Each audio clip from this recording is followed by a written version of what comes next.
아브라함의 종은 아브라함의 명을 받고 또 귀한 예물들을 가지고 낙타 10마리와 함께 길을 나서죠.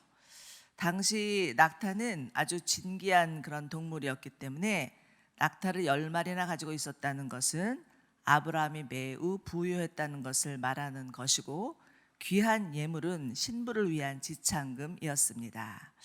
가나안에서 밧단 아람으로 가는 길은 멀고도 험했겠죠. 당시에 자동차가 있는 것도 아니고 내비게이션이 있는 것도 아니었으니 정말 낙타를 타고 가나안에서 밧단 아람까지 가는 길이 쉽지는 않았을 것입니다. 그래서 이 아브라함의 종은 하나님의 은혜로 순적히 그 나홀의 성에 도착하게 해달라고 기도하죠. 나홀은 그 아브라함의 동생이었습니다.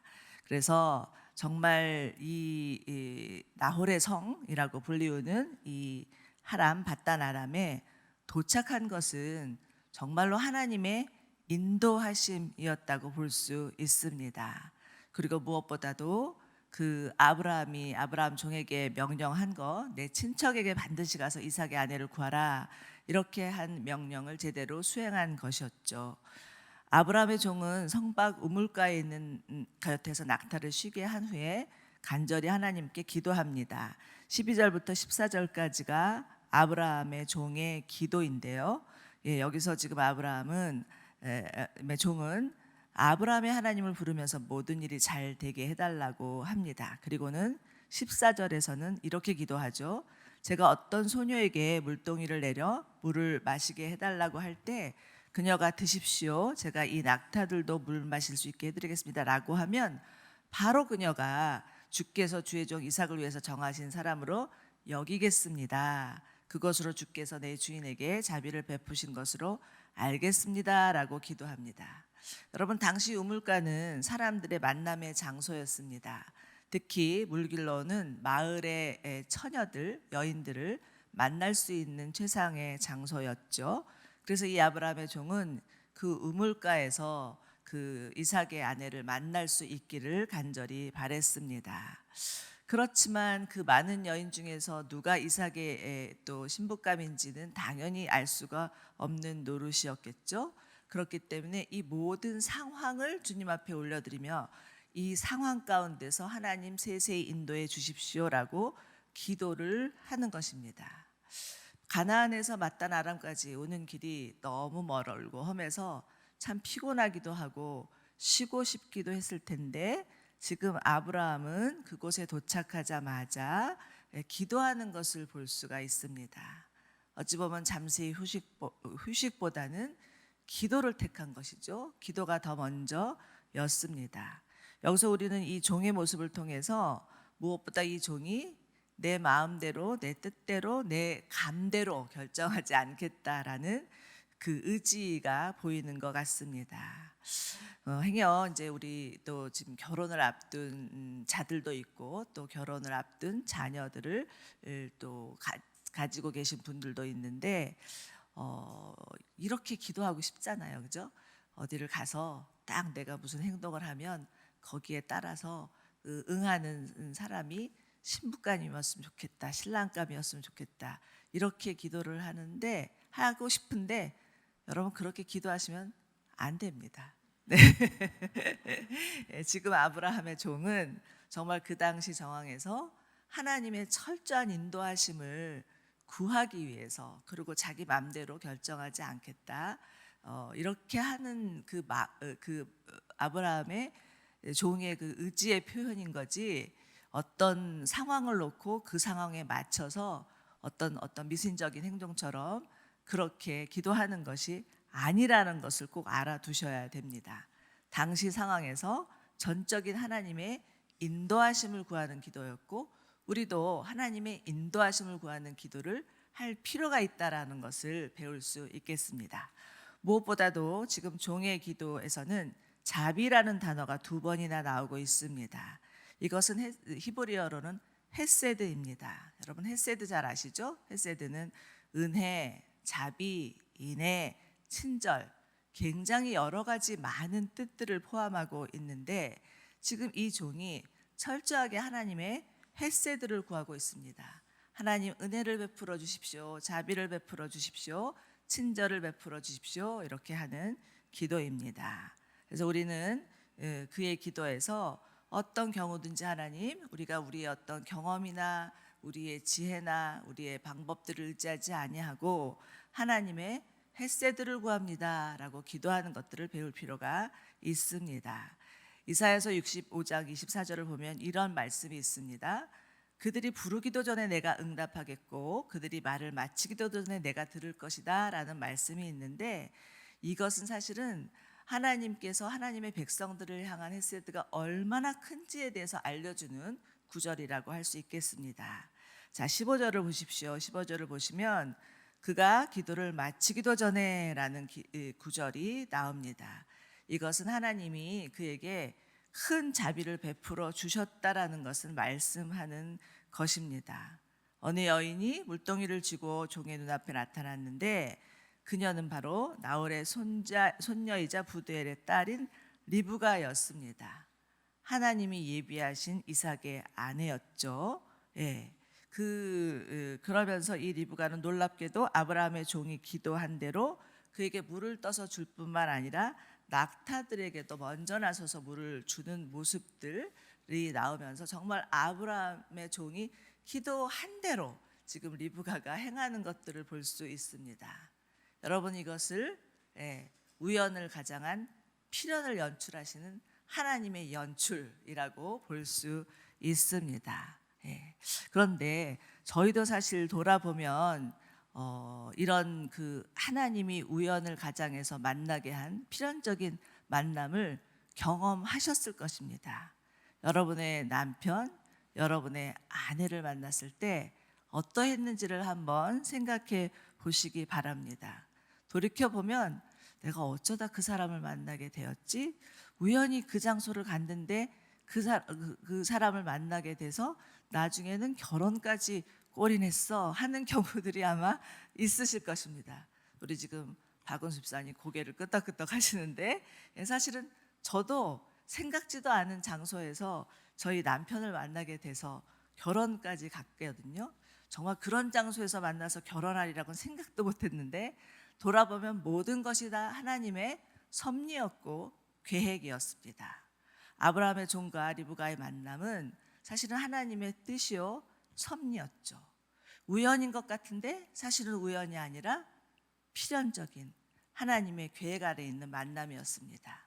여러분, 이처럼 우리의 인생도 우리가 계획하는 것 같지만 그 길을 정하시는 분은 하나님이십니다.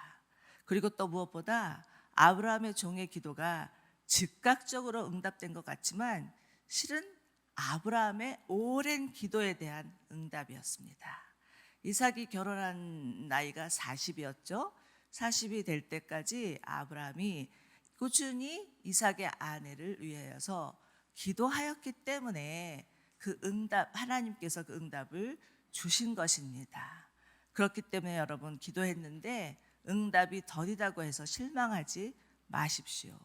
하나님의 뜻 안에서 드리는 기도라면 정말 생각지도 않은 때에 어느 날 갑자기 응답이 오는 것처럼 오는 거예요. 그래서 하나님의 때란 이렇게 표현할 수도 있는 것 같습니다. 오랜 기다림 끝에 어느 날 갑자기, 이것이 하나님의 응답이라 할 수 있습니다.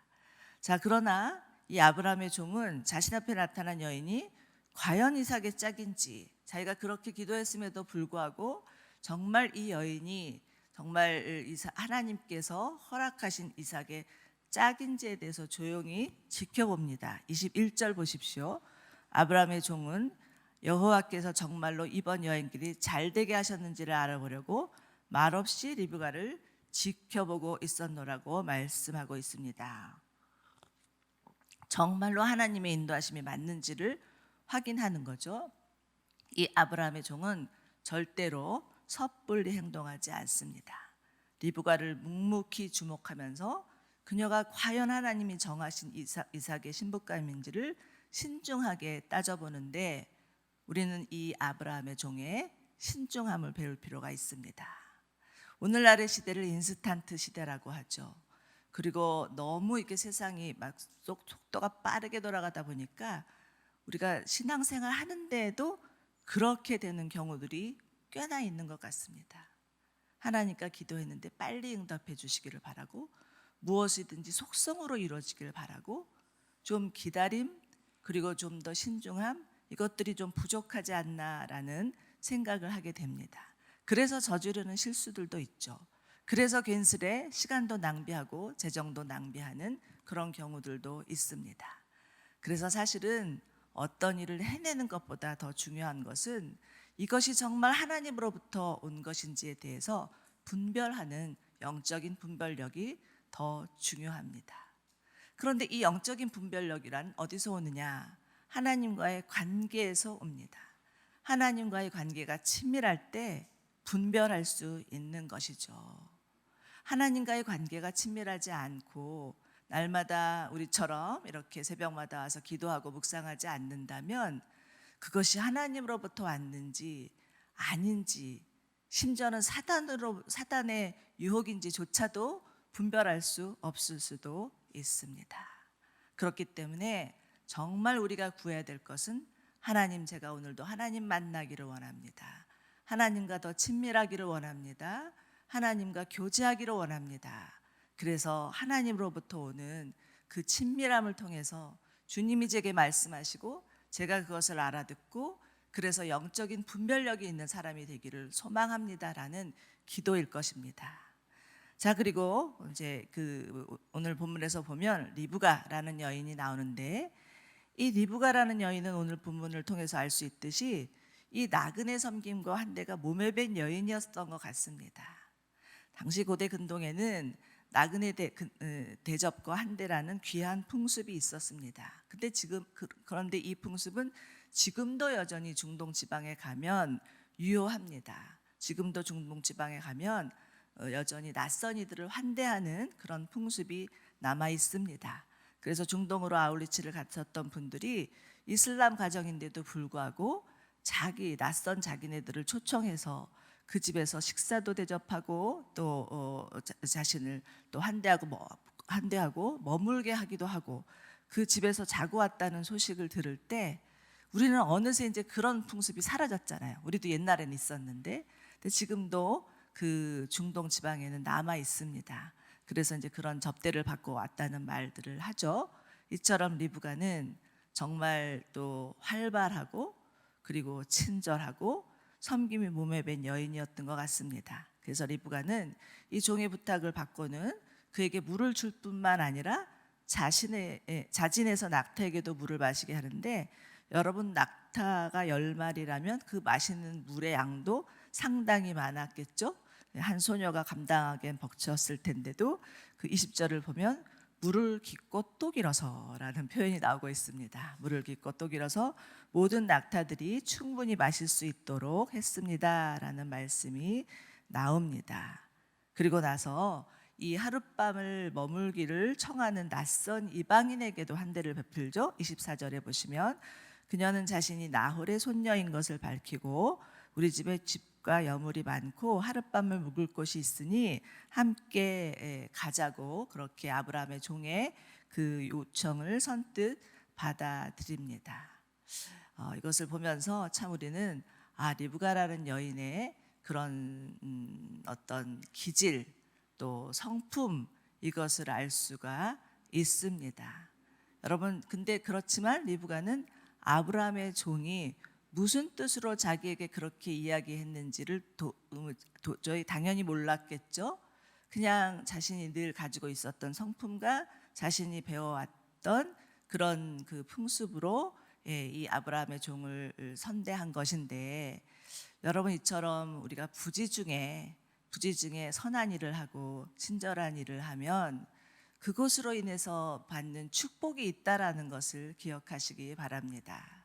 때로는 그런 얘기를 하잖아요.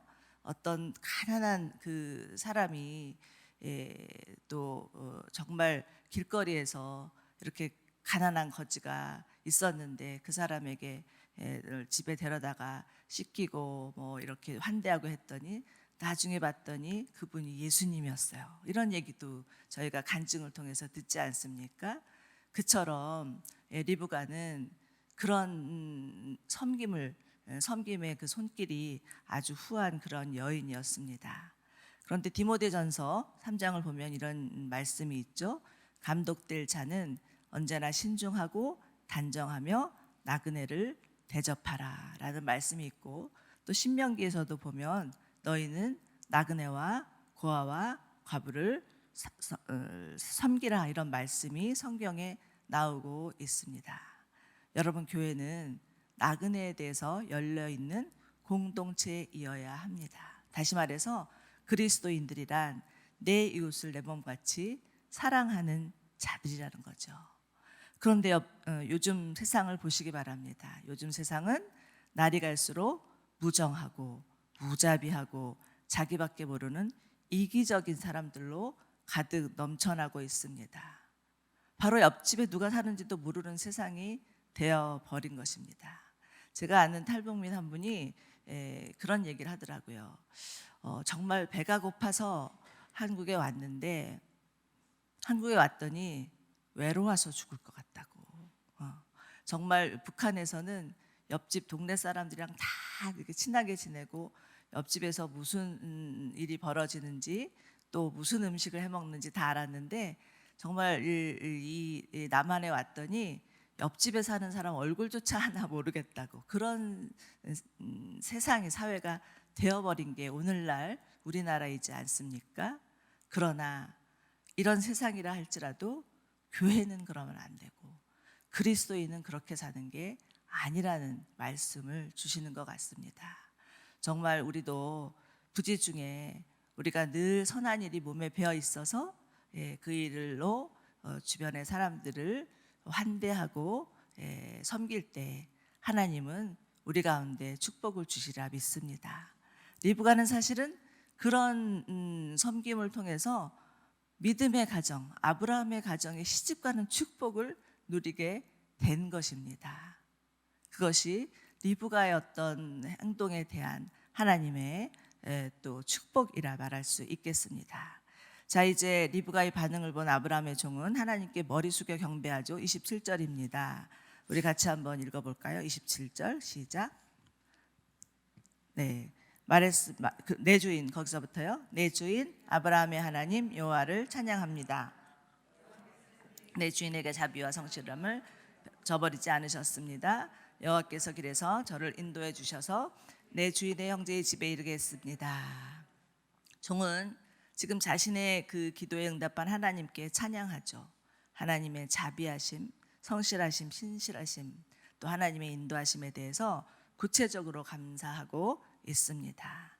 이 종의 기도에는 하나님이 어떤 분인지에 대한 하나님의 성품이 담겨 있고요. 또 하나님이 그에게 행하신 일에 대한 구체적인 행동에 대한 감사가 달려 있습니다. 여러분, 우리 기도에는 이처럼 하나님이 어떤 분인지를 고백하고 하나님이 우리 가운데 행하신 일에 대한 감사와 찬양으로 넘쳐나야 되겠습니다. 그러나 이것은 하나님이 누구이신지 알았기 때문에 가능하였고 평소에도 하나님과의 깊은 교제가 있었기 때문이었죠. 신실하신 하나님을 믿었기 때문에 가능한 기도였습니다.